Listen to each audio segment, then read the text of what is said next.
Tuesday, November 25. Volcano erupts in Ethiopia after 10,000 years smoke reaches India.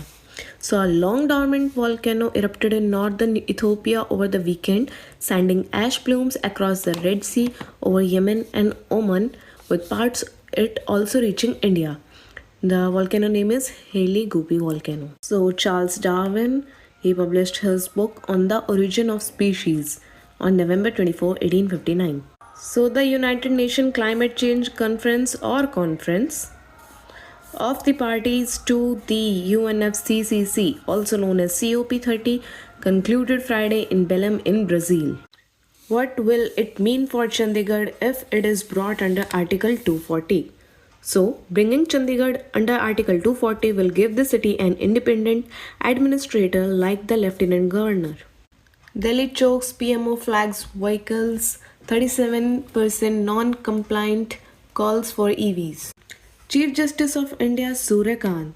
So, President Draupadi Murmu administers the oath of office to Justice Surya Kant as the 53rd Chief Justice of India at Rashtrapati Bhavan on Monday. Prime Minister Narendra Modi and Vice President C.P. Radhakrishnan were among those who attended this ceremony.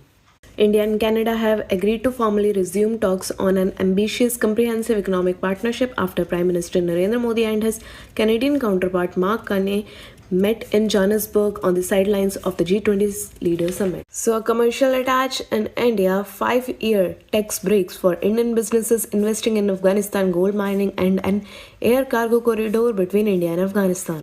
The Indian Navy commissioned INS Mahe, its first anti-submarine warfare shallow water craft with over 80% indigenous parts.